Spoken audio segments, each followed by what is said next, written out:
Mga kababayan, mga katambay, kamusta po? Si Kamanong po, nagbabalik na naman po muli para po magkomento po sa inyo dito po sa Tambayan mga kababayan.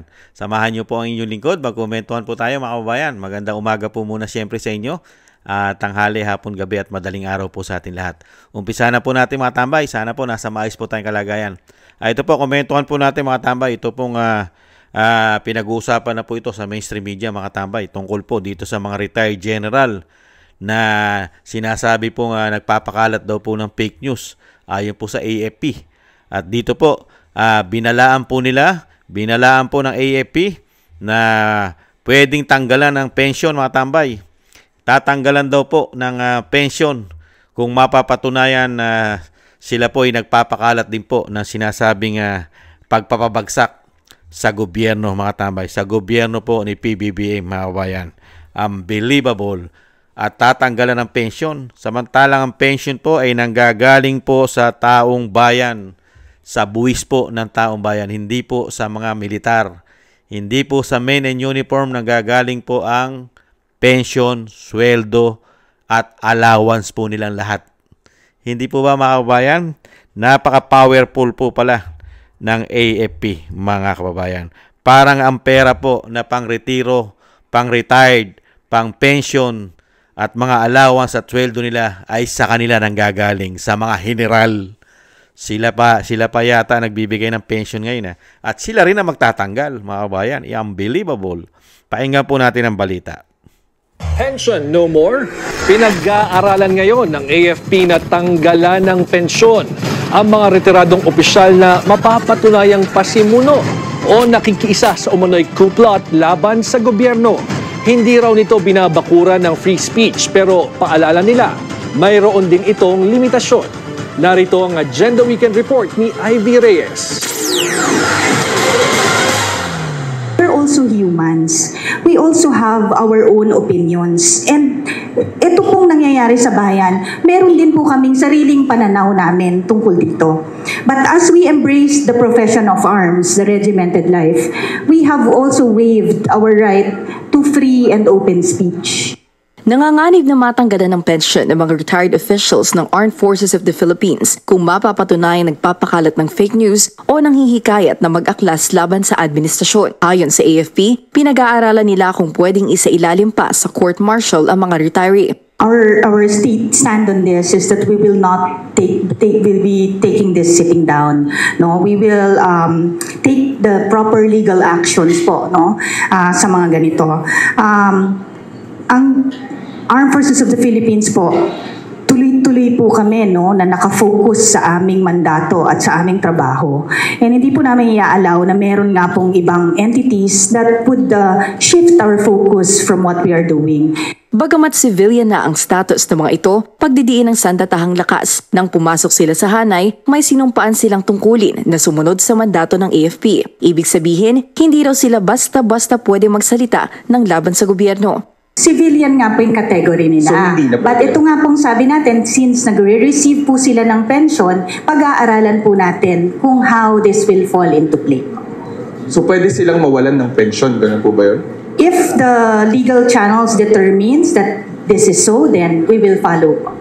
Sa ngayon, wala pang natutukoy na grounds for revocation ng AFP pero patuloy raw ang monitoring nila sa mga insidenteng ito. Ang pinakamataas na ranggo na na-monitor nilang nagpo-post ng analyzed seditious statements may pension ng 160,000 pesos bilang isang 2-star general. Sa official social media account ni retired Air Force General Romeo Poquiz, makikita ang pag-share niya ng posts ni Cavite 4th District Representative Kiko Barzaga. Noong nag-stage ito ng kilos protesta sa labas ng Dasmariñas Village. Sa isa pang post, nilinaw ni Poquiz ang naging pag-uusap nila ni AFP General Romeo Bronner Jr. Dito, sinabi niya na malugod na nananawagan ang kanilang grupo na tumindig ang AFP hindi lang sa pamamagitan ng press releases kundi sa anyay stronger and clearer positions. Kung inciting to rebellion daw na matatawag ang kanilang hinaing, handa raw silang humarap sa batas. Pero naninindigan ng AFP na matatag pa rin ang paniniwala nito sa administrasyon. Kung ang problema ng gobyerno, may kaukulang solusyon. Hindi militar ang solusyon sa problema ng gobyerno. Overall, no, what we can say is we stand for truth over trolls and we choose service over slander. Hindi naman daw nila tinatanggalan ng karapatang magsalita ang mga militar dahil wala naman daw makababawi nito sa kahit na sino. Pero paalala ng pamunuan ng AFP, professional dapat ang kilos ng mga nasahanay. Para sa Agenda Week, kaya pala professional lahat ang kilos ng AFP ngayon mga tambay. Professional. Kaya pala nasasangkot din sila sa malicious issue na 15 billion ghost project ng AFP. Dahil mga professional po silang kumilos ngayon mga kabayan. Grabe po AFP. Hindi naman po ang mga retired general ang nagpapahayag ng saloobin sa gobyerno.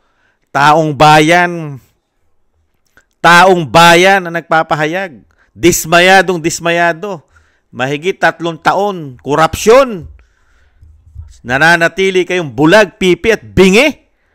Okay pa rin sa inyo ang gobyerno. Kahit bilyon-bilyon na nawawala at nananakaw ng mga demonyong politiko nitong pagpasok ng binagoong Pilipinas umano at ng 19 Congress, okay lang sa inyo na magka-baon-baon lalo sa utang ang mga Pilipino? Bakit? Dahil meron din involvement na issue umano sa AFP? 15 billion ghost project? Kumakalat po yan. Hindi lang po sa mainstream media hanggang social media. Ang napakaraming proyekto. 15 billion! Dahil nga po sila mga tambay ay mga professional po ang AFP ngayon. Professional. May sarili po silang paninindigan at paniniwala. At hindi raw po solusyon ang problema sa bayan ay hindi solusyon. Ang AFP ay para palitan ng administrasyon. Hindi po solusyon sa problema ng gobyerno. Ano po ang solusyon? Ano po ang dapat gawin na solusyon? Hindi naman po kayo nagbigay kung ano ang dapat na solusyon sa gobyernong korap at may issue pa ng pulburon ang Commander-in-Chief. Ano ang solusyon na gagawin para matigil ang korupsyon? Magmula sa taas hanggang baba may korap na issue. Mismo ang palasyo may issue ng korupsyon. Hindi po ba? Ano ang gagawin ng mga Pilipino? Mananahimik na lang? Susunod na lang para maging professional? Katulad ng AFP? Ganun po ba? Lahat na lang kinikitil ang kalayaan, mga kabayan. Kaya nga sinasabi, nagpalabas po ng pahayag si retired Major General Romeo Pukis, mga tambay. Sabi ni General Pukis, ang pensyon ng mga sundalo ay karapatan pinaghirapan. Hindi pribilehyo na maaring bawiin kung kailan nila gugustuhin. Dahil ba ito sa paratang at kapritsyo ng administrasyon? Dahil nakasuporta sila sa administrasyon at pritsyo, korupsyon, ni hindi nyo nga makundina ang Commander-in-Chief na ito'y magpapulburontes. Hindi po ba? Ni hindi nyo nga makundina kung talagang malinis ang presidente sa bisyo na pulburon. Hindi po ba? Dahil professional po kayo. Sobrang professional kayo, mga AFP natin. Napaka-professional. Naglilingkod po yata ito sa mga politiko. Hindi sa hinaing. Hindi sa hinaing ng sama ng loob at kahirapan ng taong bayang na nararanasan sa nakaupo ngayon. Hindi pala sila naglilingkod sa taong bayan. Sila pala ay mga professional. Naglilingkod po pala sila umano. Unang-una sa mga politiko pala. Hindi kaya? Nagtatanong lang po si Kamanong, saan ba naglilingkod talaga ang AFP? Sa taong bayan na nagpapasweldo sa kanila at nagpaaral sa kanila, nagbigay ng pension, allowance, sweldo, pera ng bayan, buwis ng bayan. Pero pagka ang bayan na naghihinaing, nananawagan dahil sa ginagawang korupsyon, grabing pamumulitika at pagpapatapong sa dating Pangulo na wala kayong kibo. Pati sa ginawa sa dating Pangulong Duterte, wala kayong kibo. Dahil mga professional kayong lahat. Hindi po ba? Sobrang professional kayo. Kaya ang ating soberenya ay binastos na. Di ba? Ang ating judicial na bastos. Dahil sa sobrang professional ninyo, mga general, mga men in uniform. Sobra pong mga professional ngayon. Napaka-professional po ng mga men in uniform natin. Lalo-lalo po ang mga generals, mga tambay. Hindi po kasi sila nasasangkot sa issue ng korupsyon. Wala pong issue ng korupsyon kinasasangkutan po ang AFP. Wala! Malilinis po silang mga general, mga bayan. Hindi po sila nakikisawsaw sa issue, lalo-lalo sa korupsyon. Hindi po sila kasama dyan. Kaya nga po mga professional po sila. At syempre, kahit daw po itong mga sundalo, kahit retired, ay hindi raw pwedeng sumawsaw ito, mga tambay. Hindi pwedeng magpahayag ng kanilang pong freedom of expression at freedom of speech, mga kabayan. Dahil kailangan daw po maging professional, mga kabayan. Kahit ikaw ay retired na. Kahit pala niwawalang yan na, dinidemonyo na ang iyong bansa, pinagnanakawan na ang pera ng taong bayan. Araw-araw pinag-uusapan ang korupsyon nila. Wala pa rin sa kanila. Kailangan pa rin nila maging professional. Araw-araw nang nananawagan ng taong bayan, mag-resign ka na! Hindi ka na kailangan ng taong bayan sa ginawa mo na mahigit 3 taon panunungkulang puro pangako at puro korupsyon ng iyong administrasyon. Hindi po ba? Wala kang aasahan sa mga general ngayon, mga tambay. Sa AFP at men in uniform na mga general, wala palang aasahan ng taong bayan, mga tambay. Napaka-professional pala nila, mga bayan. Sobrang mga professional, mga bayan. Ang hinaing ng taong bayan, baliwala po sa kanila dahil mga professional po sila. Anong klase kaya silang professional ngayon, mga tambay? Professional po kaya sila dito sa mga issue? Katulad po ng 15 billion umano? Napaka-professional po nila, mga tambay. Ibang klase po. Ibang klase po ang ating AFP ngayon, mga kabayan. Kaya ito pong si retired Major General Romeo Abia Bukis ay nagdidelikado po ito, mga tambay. Mukhang ito po ay mapupolitika na rin po dahil mga professional po sila ngayon. Hindi po sila sumusunod at naglilingkod sa politiko, lalong-lalo po sa Commander-in-Chief. Hindi po sila naglilingkod dyan, mga kabayan. At hindi po nila mandato ang mamulitika, mga kababayan. Hindi po. At hindi po nila mandato ang ma-issue sa korupsyon. Hindi po. Malilinis po sila, mga tambay. Dahil uulitin ko, mga professional po sila, mga kabayan. Yan po, mga kabayan. Yan po ngayon ang issue na talagang patatahimikin po. Gusto rin po nilang patahimikin ang mga retired men in uniform na nakakakita ng problema ng bansa. Malawak ang korupsyon at pamumulitika lamang ang ginagawang trabaho sa ating bansa. Hindi po ayusin ang bansa. Lugmok sa kahirapan, baon sa utang, bagsak na ekonomiya, napakamamahal na bilihin, napakamamahal na bayarin ng mga Pilipino. Hindi po dyan nagpo-focus ang gobyerno dahil professional po sila. Katulad po ng AFP, mga professional, mga bayan.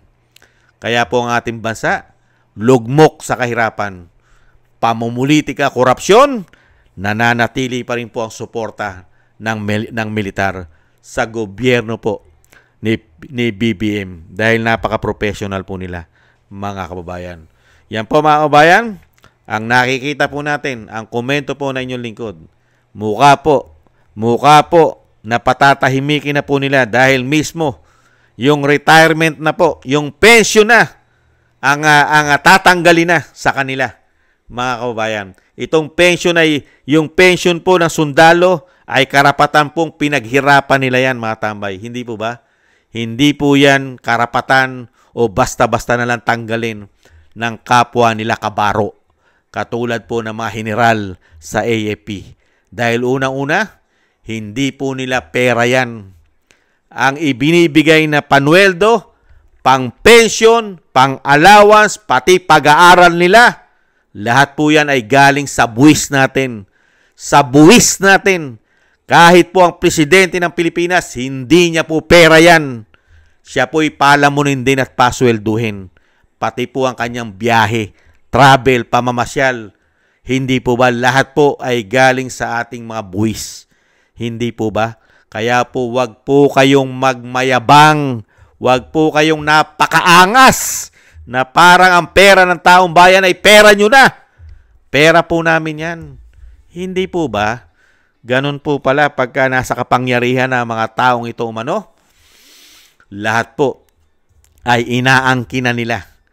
Pati yata ang galing sa taong bayan. Hindi kaya lahat po ng pribilehiyo na natatanggap nila, napakalalaking sweldo, allowance, hindi po ba? Mga extraordinary expenses, ay lahat po yan ay galing sa ating buwis. Pero, pag naman po sa paglilingkod na dapat ay ibalik sa atin ang paglilingkod nila, ay nagiging professional po sila. Hindi po sa atin nagpapasweldo sa kanila. Sa mga politiko, doon po talaga ang pagiging professional nila, mga kababayan. Maraming salamat po sa nagusto po natin Tambayang Makabayan sa YouTube at TikTok. Nakakalungkot man po. Thank you po sa ating mga subscribers, sa mga nagbibigay po ng tulong at biyaya. Maraming salamat po sa inyo, mga kababayan. At ganoon din po sa mga nagko-comment, like, share, and subscribe. Thank you rin po, mga kababayan. At yung panalangin at dasal po natin, mga tambay, na maingatan po ang pamilya Duterte, ang ating Vice President, at ang dating Pangulong Duterte, na maingatan po sila sa kapahamakan. At makabalik na po sa lalong mabilis at madugtungan pa po ang buhay at kalakasan ng dating Pangulong Duterte. Thank you po sa mga dasal, mga kababayan. At ganoon din po, mga kababayan, tayo po'y manalangin at magdasal nang tayo po'y maingatan at ang ating buong sambayanan. Thank you po, mga tambay. Ingat po tayo. Nakakalungkot man po ang balita na talagang wala tayong asahan sa mga men in uniform, lalo po sa mga general. Dahil napaka-professional po nila, mga kababayan.